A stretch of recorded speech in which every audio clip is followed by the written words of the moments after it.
Man, Guardians of the Galaxy, these new fresh heroes, this was so much fun, so much music and rock and energy, and it was colorful and funny. I am really excited to see where they take the future of Marvel and all these superhero movies. It was just such a good family fun time.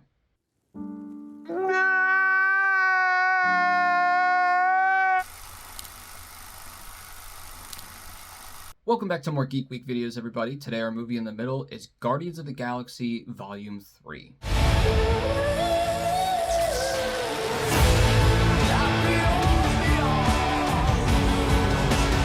Guardians of the Galaxy Volume 3 is the final chapter of the ragtag team we know and love as they take on the High Evolutionary, a psychotic genetic experimenter bent on creating the perfect world, and the same person who performed tests on Rocket.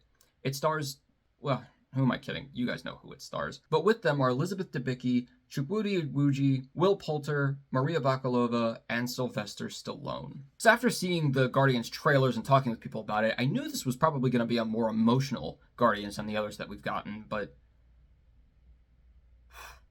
Literally torn my heart from my body and replaced it with a thick slab of sadness. I may never smile again. So starting off with the highs, I will go right into what everybody has been talking about along that line. It is sad as hell. This movie is so sad in the best way. Before I get into it, I do want to say a disclaimer that if you are an animal lover or have any sort of like really sensitive feelings towards animal cruelty, definitely go into this movie a little cautiously, because that is a very big subplot of the movie. So yes, this is without a doubt one of the most emotional Marvel movies that we have gotten to date. I need you guys to understand that I don't cry at movies. I don't actively cry on cue when I'm supposed to. You know, like everybody else cries when they know they're supposed to, but I get through the movie and then I get home when there's no one else around to be comforted by, and then my brain's like, fuck you, and then that's when I cry.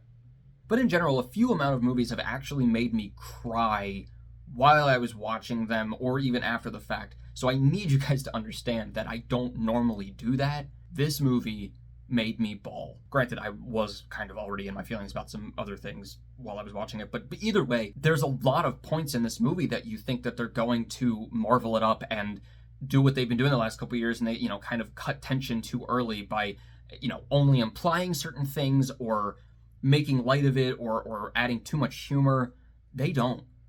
Guys, the beginning of this movie, I thought the very first shot was going to turn into a joke or like a fake out. It doesn't. They take it very seriously, and it's very well done. And along those lines, the High Evolutionary as a villain, I thought was one of the best villains we've gotten so far. Not necessarily because, like, he is very good, albeit he's a little generic on the surface, just how he acts and what he says and things like that. But it's what he does, his actions, that really makes the difference. And like I said, it just goes along very well with that whole dark emotional feel to this movie. That being said, there are many hilarious moments in this movie. It is so funny. Like, we have those classic, just the Guardians going back and forth in their very quick timed arguments and stupid bits.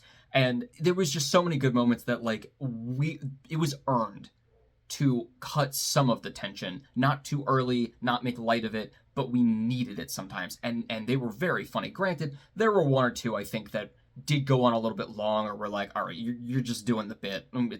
We get it. We're good. But for the most part, it was really, really great. And there was one, you may have already heard what this is gonna be, but there was one kind of shocking little moment that we've never had in a Marvel movie during one of those funny bits that was just made it even better. Now, obviously, it's not a spoiler to say that this movie does center more around Rocket, just story-wise, but that doesn't mean that any of the other characters are thrown to the side whatsoever. And one of them that is a bigger highlight because of the past movies and events that have happened was the dynamic between Quill and the new past Gamora.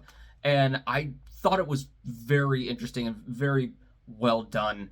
I don't love this new Gamora by any means, but I think what they did with that relationship, that dynamic, was very well done. And it obviously feels different, and it is kind of a lesson in things change, and we just have to kind of roll with it and push forward in life.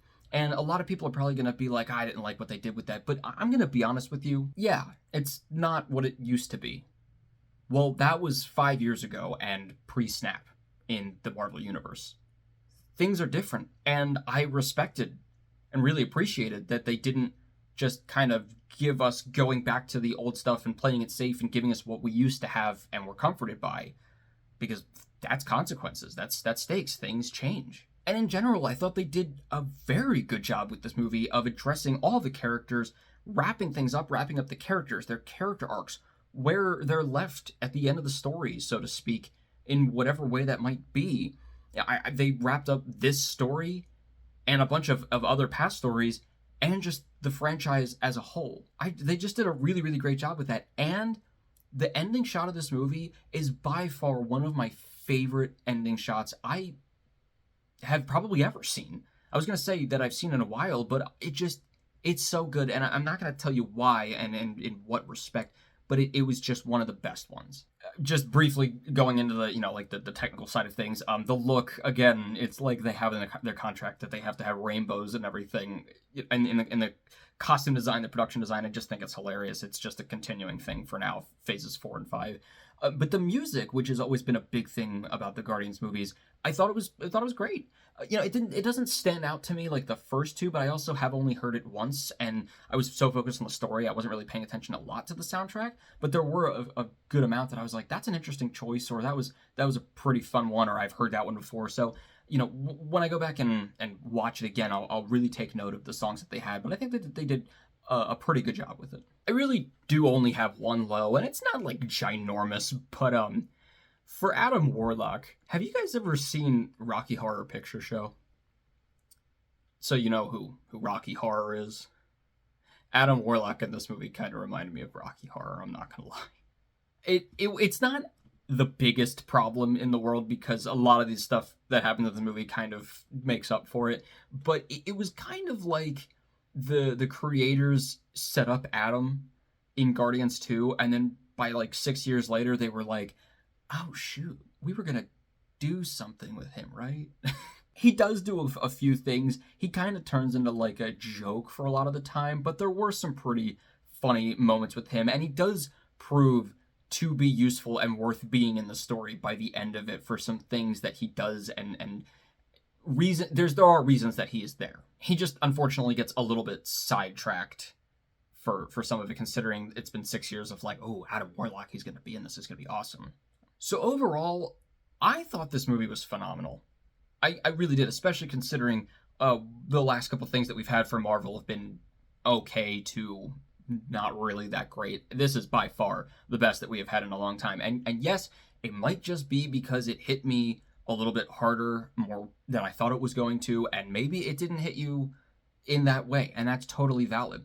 But for me, I just thought they did an incredible job of blending the emotional with the lightheartedness, giving every character their due and equal attention, wrapping things up, and giving us one last big hug of all of these characters in this franchise. Is it as rewatchable as the other two or most other Marvel movies? God, no. This is one that's like an intentional sit down and watch it, not just throw it on in the background. But for me, it's proving that Marvel can still do it.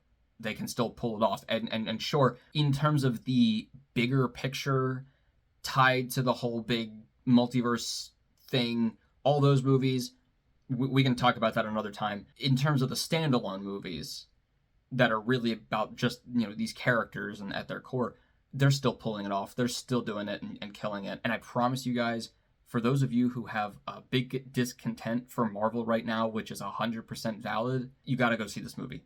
They're still doing it. They're still doing good stuff. I promise you. I'm going to give Guardians of the Galaxy Volume 3 a 4 out of 4, making it my next top shelf movie.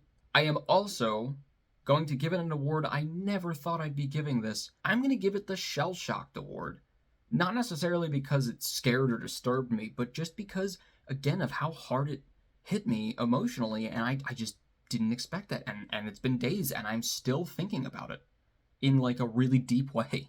Well, guys, Let me know, obviously spoiler-free, in the comments below, what you thought of Guardians of the Galaxy Volume 3. Let me know if it's giving you a little bit more hope for the future of Marvel stuff, even if it's only the standalone movies. Well, look forward to some more geek-centered videos for the rest of May. Keep looking at the Instagram for all those polls on the bracket that I've got going for fandoms. And as always, keep your hopes high, your stress low, and movies right in the middle. I'll see you guys later.